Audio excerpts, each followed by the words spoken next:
యెహోవా ఈరే నన్ను చూసేవాడా, నీవుండుటయే చాలు.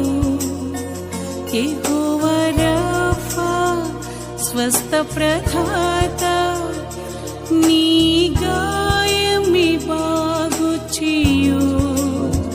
యెహోవా షమ్మా తోడుండువాడా, నా అక్కరలను తీర్చు. మహాగణుడవును మహోన్నతుడునైన మా ప్రియ పరలోకపు తండ్రి, మీ మహాకృపను బట్టి ప్రభువా, అల్పుడినైన నన్ను మమ్మల్ని మీరు జ్ఞాపకం చేసుకొని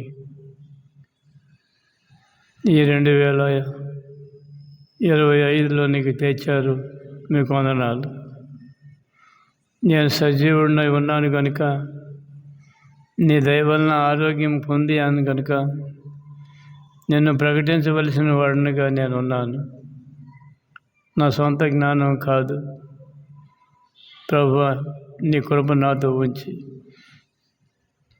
మీ హృదయానుసారమైనటువంటి వర్తమానం నా చేత మాట్లాడించి మీరు మహిమ పొందండి. యేసు నామమున అడుగుతున్నాను తండ్రి, ఆమేన్. క్రీస్తునందు ప్రియులారా, ఇప్పుడు నేను ప్రభువు సేవకుడుగా మీ ముందుకు వచ్చాను. యెహోవా ఈరే ప్రార్థనా మందిరం, సింగరాయకొండ. యెహోవా ఈరే ప్రార్థనా మందిర సందేశములు, సింగరాయకొండ 9705337645. దేవునికి స్తోత్రం. ఈ వర్తమానం వినుచున్న మీ అందరి వ్యక్తిగతంగాను కుటుంబ పరంగాను మీ అందరికీ నేను శుభములు తెలియజేస్తూ ఉన్నాను. న్యూ ఇయర్ గ్రీటింగ్స్ చెప్తున్నాను. దేవుడు మనల్ని అందరినీ దీవించును గాక. ఇక్కడ ప్రభు నాకు ఇచ్చినటువంటి సందేశం ఏంటి అని అంటే, యెహెజ్కేలు గ్రంథము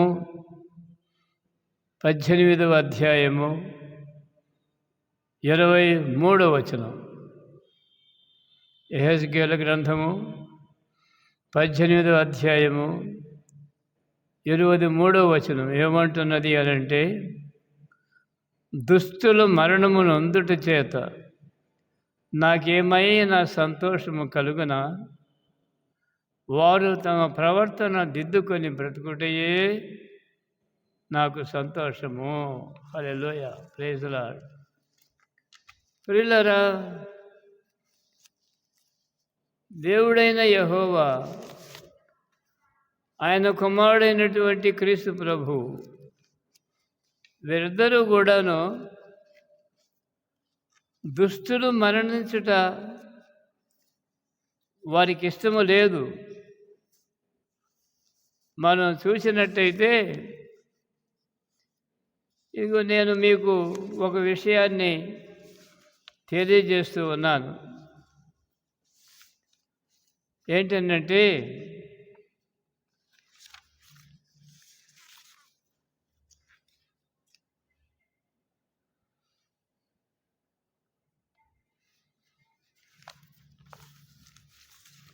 ఇక్కడ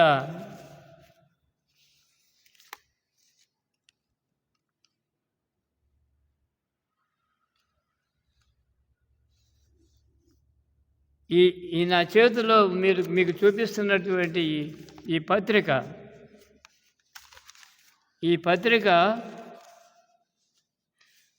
15 డిసెంబర్ నెల 15వ తేదీ 2024 సంవత్సరం ముద్రించబడినటువంటి పేపర్ ఇది. ఇక్కడ ఒక విషయం ఉంది, చదువుతున్నాను, వినండి. ఆస్తి కోసం కన్నవారినే కడతేర్చాడు. దేనికోసం అండి?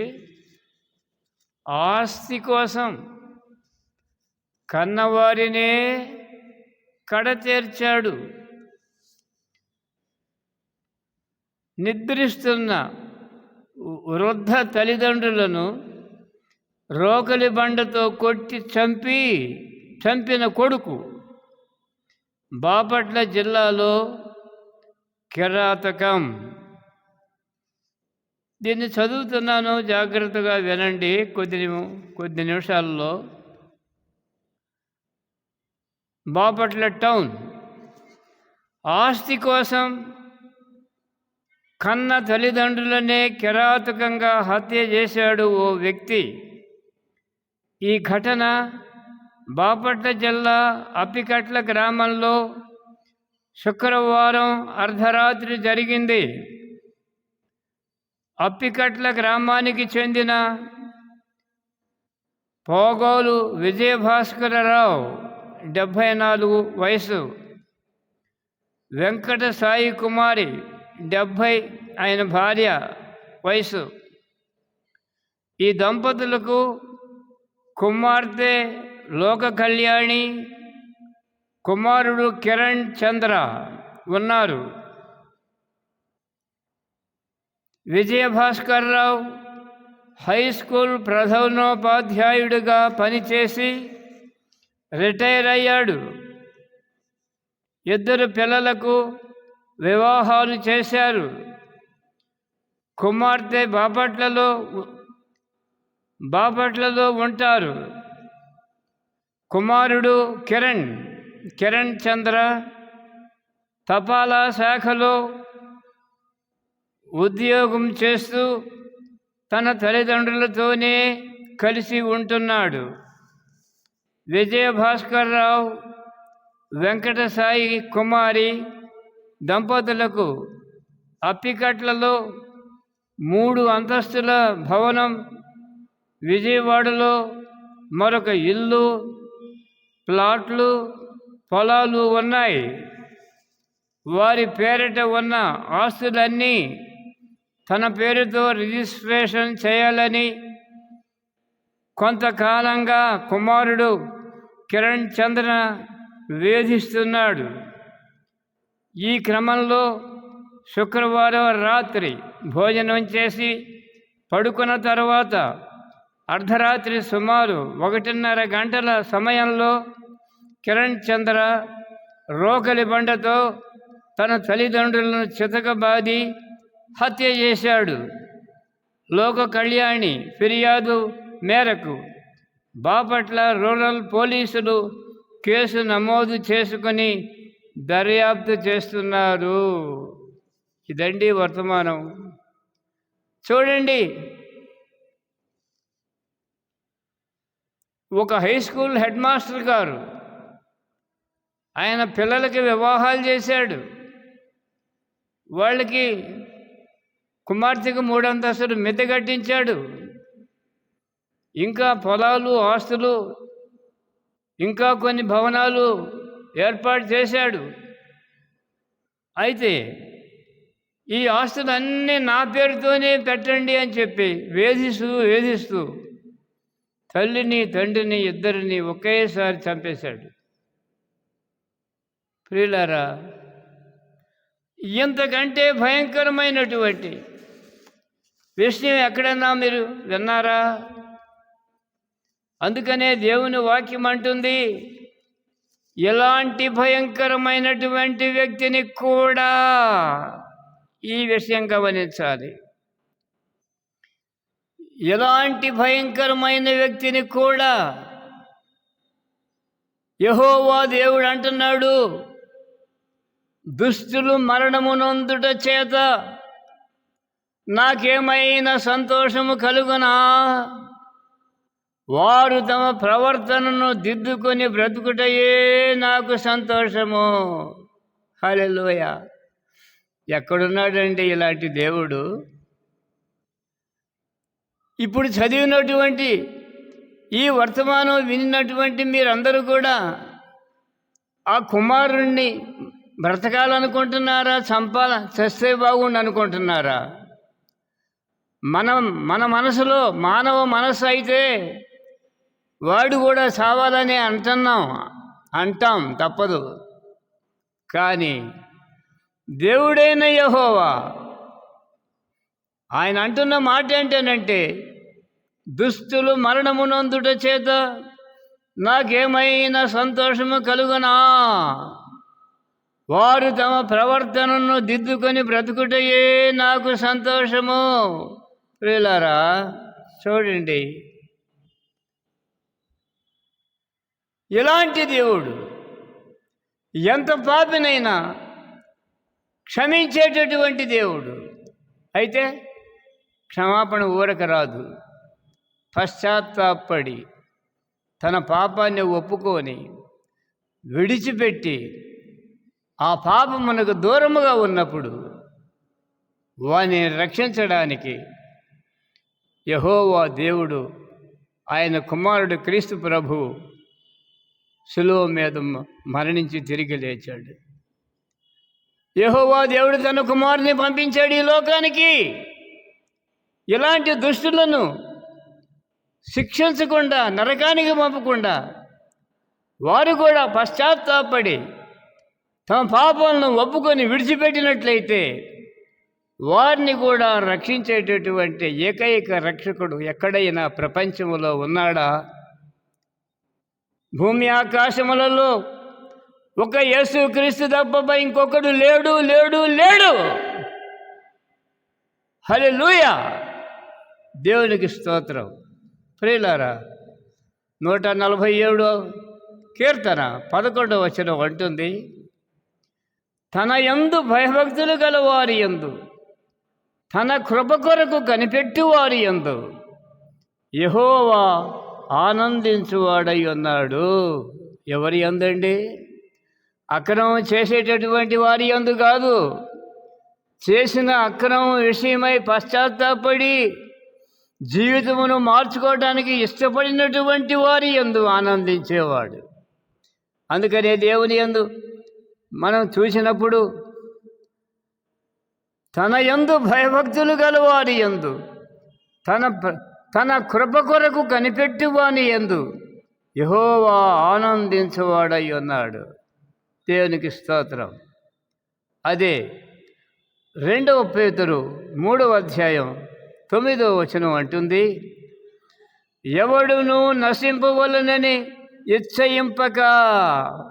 అంటే ఎవరు నశించాలని కోరటం లేదట. దేవునికి స్తోత్రం. ఎవడును నశింపవలనని ఇచ్చయింపక అందరూ మారు మనసు పొందవలనని కోరుచు మీ ఎడల దీర్ఘశాంతము కలవాడై ఉన్నాడు.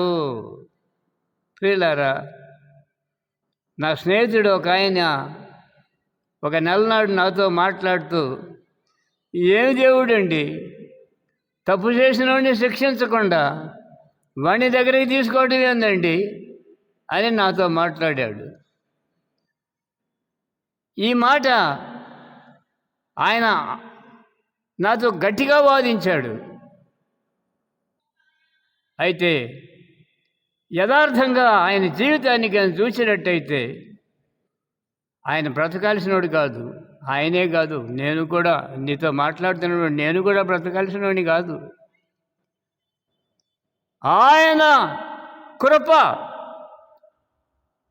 నన్ను, వర్తమానం వినుతున్నటువంటి నిన్ను ఎంతగానో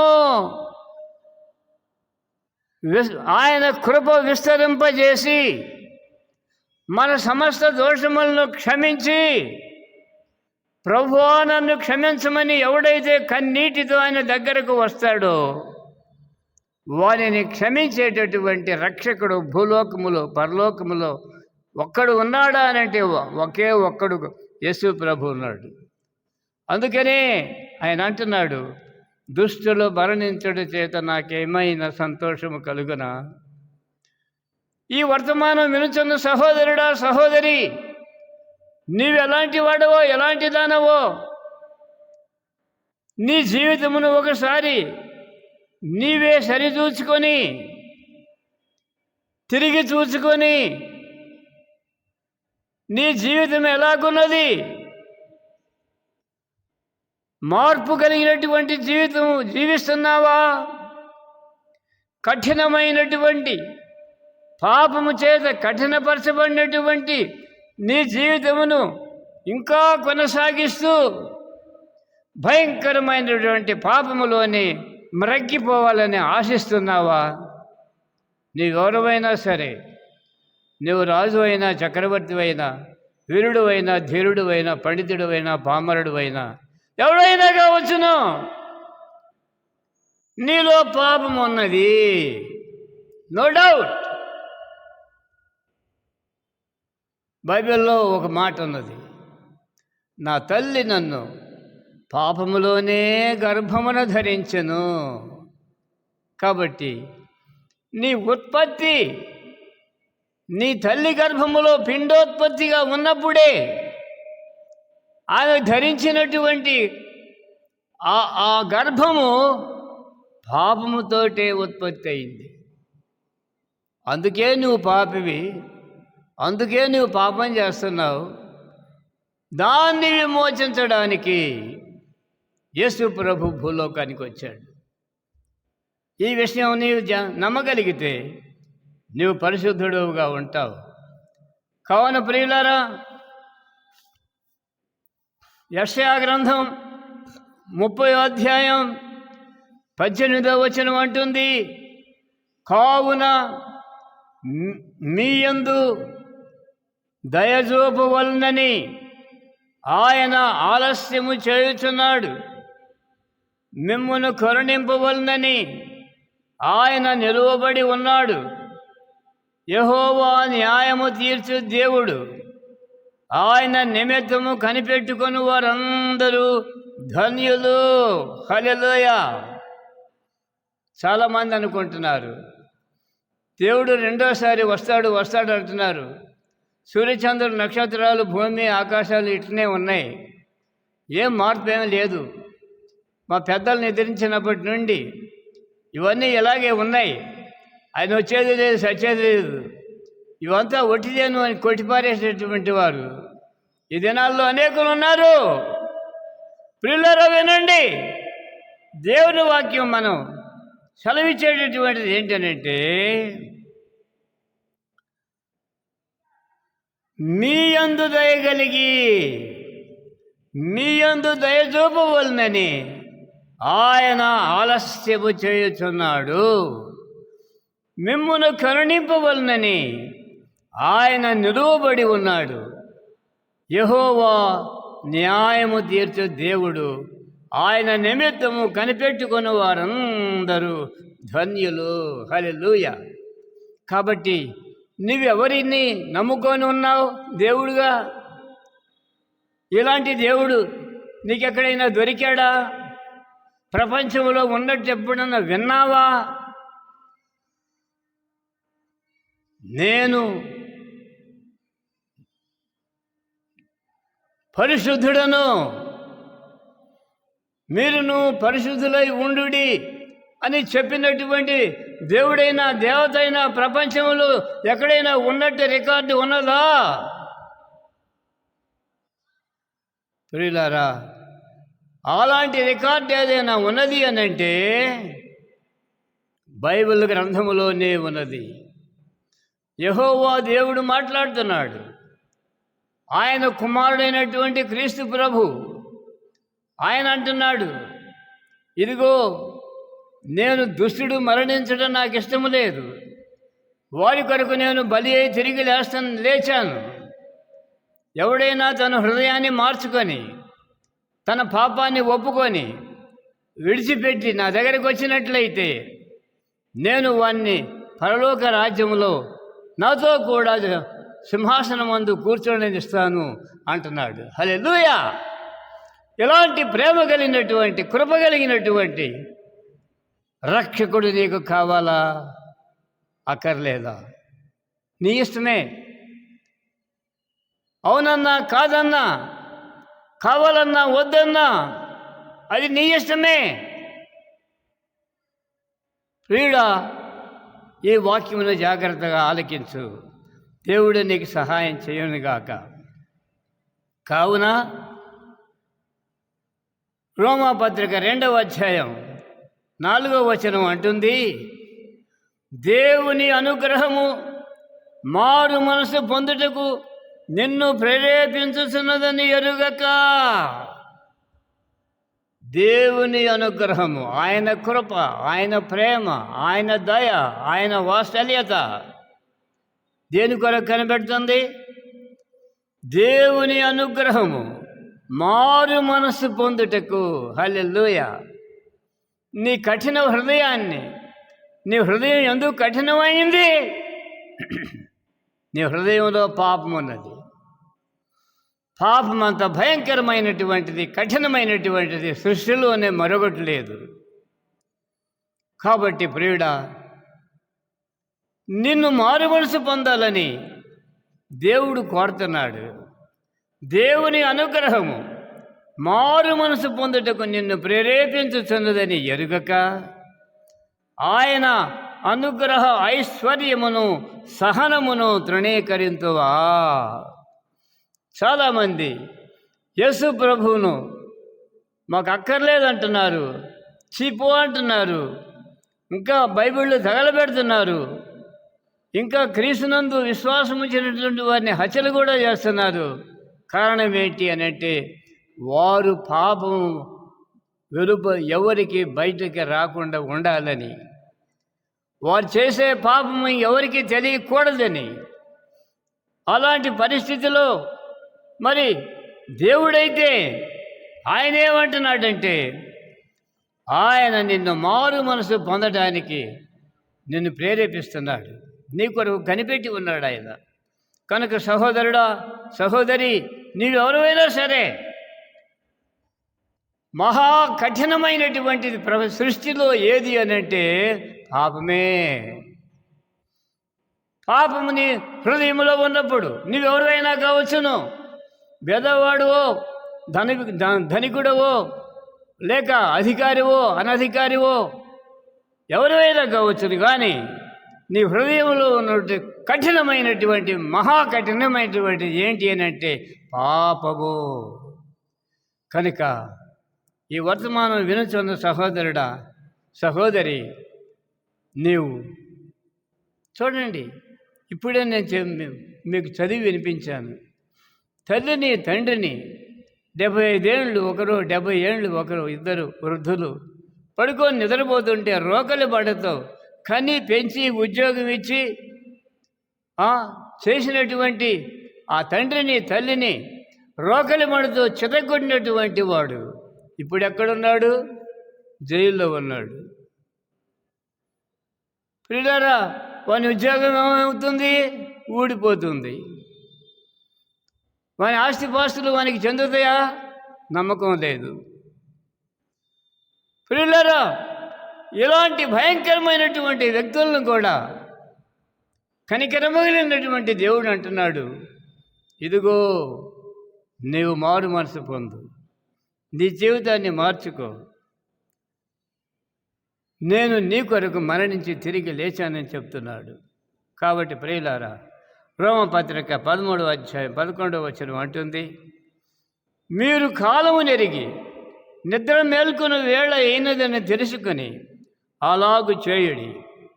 మనము విశ్వాసమైనప్పటికంటే ఇప్పుడు రక్షణ మనకు మరి సమీపముగా ఉన్నది. హల్లెలూయా. ప్రభు, ఇది విశ్వాసులకు చెప్పే మాట. ముందుగానే విశ్వాసం ఉంచినటువంటి బిడ్డలు భూలోకములో లేకపోలేదు, వారికి కూడా చెబుతున్నాడు ఈ మాట. మన విశ్వాసులు అయినప్పటికంటే ఇప్పుడు రక్షణ ఇంకా సమీపంగా ఉన్నది. కాబట్టి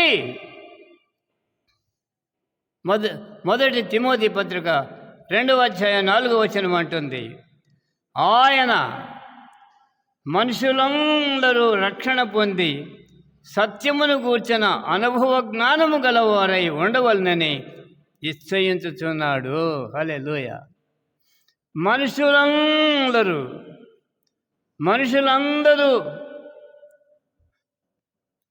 మనుషులందరూ